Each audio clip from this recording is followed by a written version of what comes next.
बोलो कृष्ण कन्हैया लाल की, गौ माता की, सदगुरु देव की, गुसाई जी महाराज की।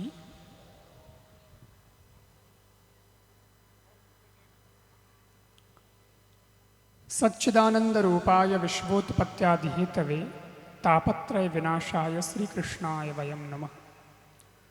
त्र्यंबकं यजामहे सुगंधिं पुष्टिवर्धनम् उर्वारुकमिव बन्धनान् मृत्योर्मुक्षीयमामृतात्। गुरुर्ब्रह्मा गुरुर्विष्णु गुरुर्देवो महेश्वरः गुरुः साक्षात् परब्रह्म तस्मै श्रीगुरुवे नमः। नारायणं नमस्कृत्य नरं चैव नरोत्तमं देवीं सरस्वतीं व्यासं ततो जयमुदीरयेत्।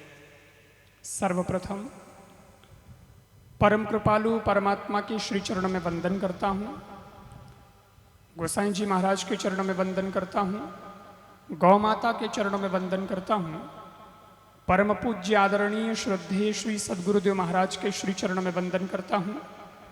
स्वाप धुणा से पधारे हुए सोमनाथ जी महाराज, छोटूनाथ जी महाराज और भी महाराज जी विराजे हुए बलदेवानंद जी महाराज, सभी संतों के चरणों में वंदन करता हूँ। और श्री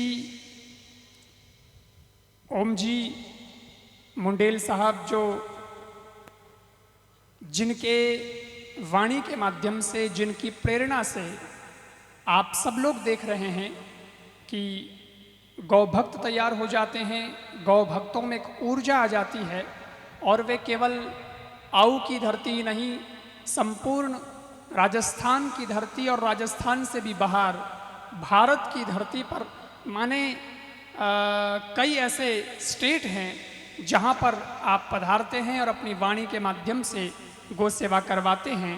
ऐसे गौरत्न श्री ओम जी मुंडेल साहब और उनकी पूरी टीम साथ में पधारे हुए सबका बहुत बहुत अभिनंदन करता हूँ, अभिवादन करता हूँ। श्री कृष्ण गंगा गौशाला आऊ की धरती, और जिस धरती पर बहुत सुचारू रूप से गौ सेवा हो रही है, जिनके लिए रात दिन सेवा करने वाले श्री मोटाराम जी गौ भक्त, जिनका हमेशा पूरा माने जीवन ही समर्पित हो चुका है, दिन रात जब भी देखें तो उनके चिंतन में गौ माता होती है, गौ माता की सेवा होती है। और उसके साथ साथ इस गौशाला में सबसे ज़्यादा जिनकी सेवा की भावना रही है, स्वर्गीय श्री गंगा देवी जी जोशी परिवार और उनके पुत्र यहाँ उपस्थित हैं। वैसे तो वो 5 भाई हैं, लेकिन श्री भानु प्रकाश जी यहाँ पर उपस्थित हैं। मैं संपूर्ण जोशी परिवार का भी बहुत बहुत साधुवाद देता हूँ, क्योंकि उन्होंने यहाँ बहुत सुंदर गौशाला के अंदर जो निर्माण कार्य हुआ उसमें अपनी बहुत महत्वपूर्ण भूमिका निभाई है, एक बहुत बड़ा योगदान दिया है। साथ ही साथ इस गौशाला में एक श्रृंखला बन गई, एक कड़ी बन गई, और उस कड़ी से कड़ी जुड़ते हुए जितने गौभक्त भामाशाह यहाँ पर योगदान दे, पहले भी दिए हैं, अब भी दे रहे हैं और अभी भी घोषणाएं चालू हैं, उन सभी गौ भक्तों का भी मैं बहुत बहुत अभिनंदन करता हूं, अभिवादन करता हूं। सज्जनों, बहुत कम समय के लिए मैं आप लोगों के बीच में हूं, छोटी सी बात मुझे कहनी है। संत कबीरदास जी महाराज ने एक जगह कहा कि जब आए थे तुम जगत में तो जग हंसे और तुम रोए, पर ऐसी करनी कर चलो कि तुम हंसो और जग रोए। जब जन्म होता है तो कुदरत का नियम है कि बालक रोता है और दुनिया वाले हंसते हैं कि हमारे घर बच्चा हुआ है, हमारे घर बच्चा हुआ है, हमारे घर बच्चा हुआ है। तब वो रोता है बच्चा और सब लोग हंसते हैं, लेकिन वो उस वक्त रोता है तो कोई बहुत बड़ी बात नहीं है, क्योंकि सबका जन्म ऐसे हुआ है और सब जन्मे तब रोए ही थे, चाहे वो बहुत बड़ा योग भी रहा होगा, संत भी रहा होगा, तो जन्मा था तो रोया ही था और रोना ही चाहिए।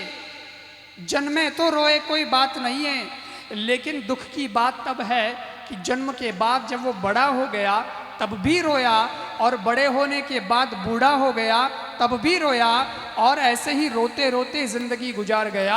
तो बहुत दुख होता है। और इसीलिए कहते हैं कि बस यही सज्जन में और दुर्जन में फर्क होता है कि भैया जन्मा था तब रोया था, बड़ा हुआ तब भी रोता रहा, और गया तो भी रोते रोते गया।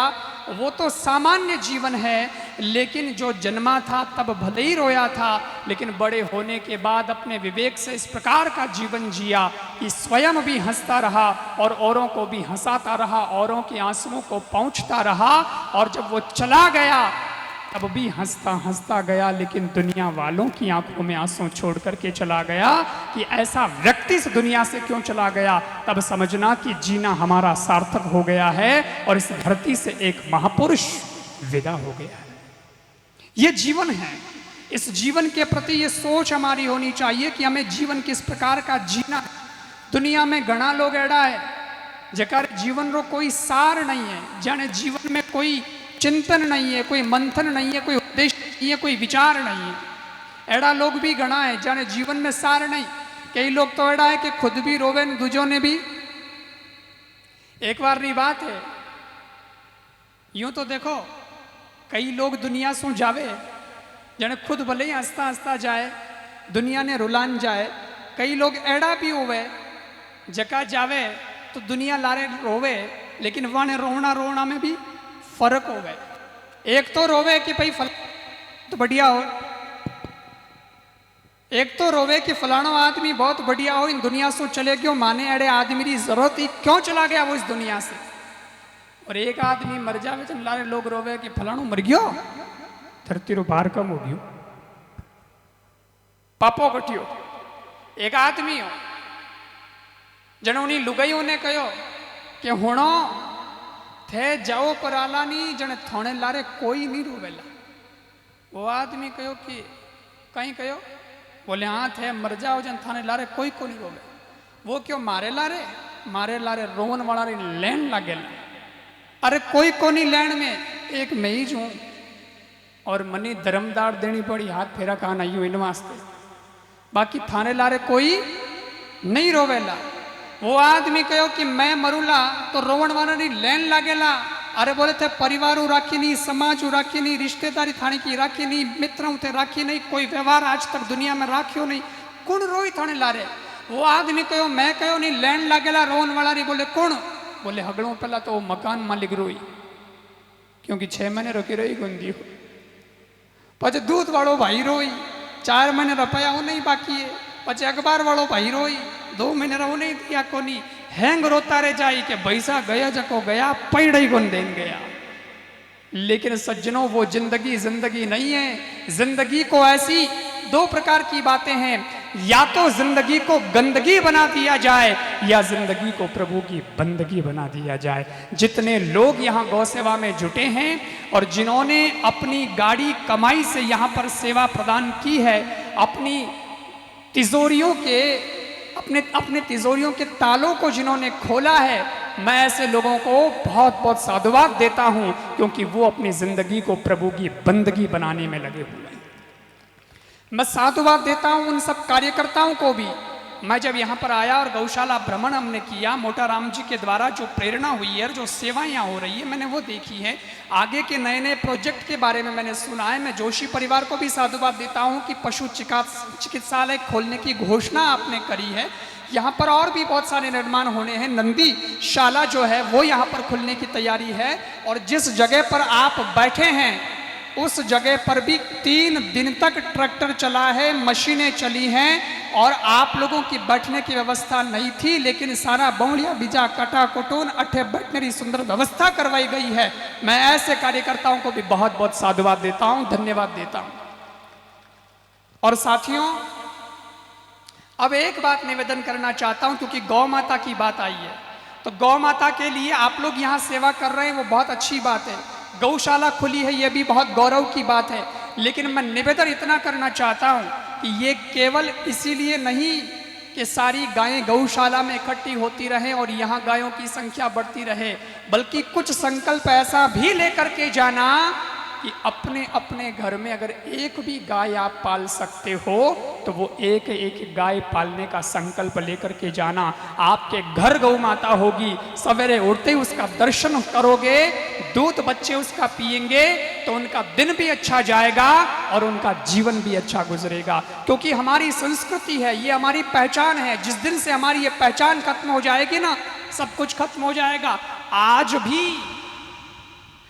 भी जब भारत के प्रधानमंत्री महोदय 15 अगस्त को लाल किले से भाषण देते हैं, देश को संबोधित करते हैं और उनके सर पर जब राजस्थानी साफा होता है तो हम राजस्थानियों का गौरव से सर ऊंचा हो जाता है, क्योंकि वो हमारी क्या है, पहचान है। अगर सज्जनों धीरे धीरे घर से गाय अगर खत्म हो गई तो हम हिंदुस्तानी कैसे कहलाएंगे, हम राजस्थानी कैसे कहलाएंगे। हमें ये कहते शर्म आएगी कि हम बाबूजी राठौड़ के वंशज हैं, हम वीर तेजाजी के वंशज हैं, हम जो हैं बीगाजी के वंशज हैं, क्योंकि वो हमारे पूर्वज हुए जिन्होंने गौ माता के लिए शीश बलिदान दे दिया, जीवन बलिदान दे दिया। क्या हम इतना भी नहीं कर सकते कि हम हमारे घर में एक गाय नहीं रख सकते? बड़ी विचित्र बात है। इसलिए मैं छोटी सी अपनी एक छोटी सी 4 पंक्तियों की कवि की कविता है वो सुना कर मेरे स्थान को ग्रहण करता हूँ।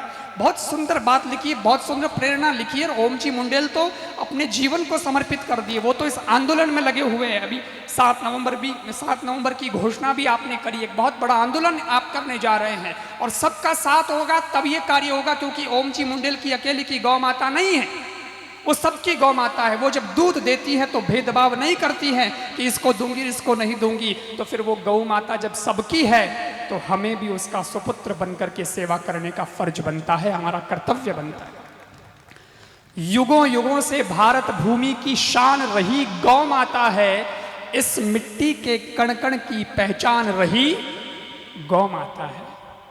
गौ माता है जिसके अमृत को पी हमने खुद को खड़ा किया। अमृत शब्द आया है।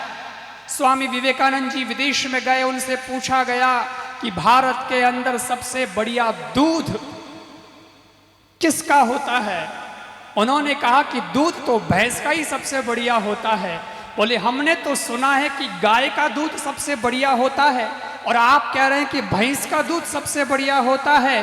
स्वामी विवेकानंद जी ने पलट कर जवाब दिया, बात दूध की करोगे तो भैंस का नाम लूंगा, लेकिन गाय का दूध दूध नहीं, वो तो अमृत हुआ करता है। गौ माता है जिसके अमृत को पी हमने खुद को खड़ा किया। गौ माता है जिसने पाल पोष कर हमको बड़ा किया। गौ माता है जो ऋषियों की खाली झोली भरती थी। गौ माता है जिसको समुद्र मंथन से हमने प्राप्त करी थी। गौ माता है जिसके गुणगान निष्दिन वशिष्ठ मुनि गाया करते थे। और कृष्ण कन्हैया नटवर नागर जिसके यशो गान किया करते थे। अब ऐसी गौ माता को हम भटकने नहीं देंगे। और अब इसके बाद एक पंक्ति में बोलने वाला हूं, जो पंक्ति आप सबको मेरे साथ बोलनी है या मेरे पीछे बोलनी है। आधी बात मैं कहूंगा, पूरी आप कर देना, और ये थोड़ी थोड़ी देर में ये लाइन आती रहेगी, समझना, सतर्क रहना, नींद मत लीजिए। फिर से कहता हूं कि गौ माता है जिसके अमृत को पी खुद को खड़ा किया। गौ माता है जिसने पाल पोष कर हमें बड़ा किया। गौ माता है जो ऋषियों की खाली झोली भरती थी। गौ माता है जिसे समुद्र मंथन से हमने प्राप्त की थी। गौ माता है निष्दिन वशिष्ठ मुनि जिसके गुण गाया करते थे। कृष्ण कन्हैया नटवर नागर जिसका यश दोहराते थे। अब ऐसी गौ माता को हम भटकने नहीं देंगे।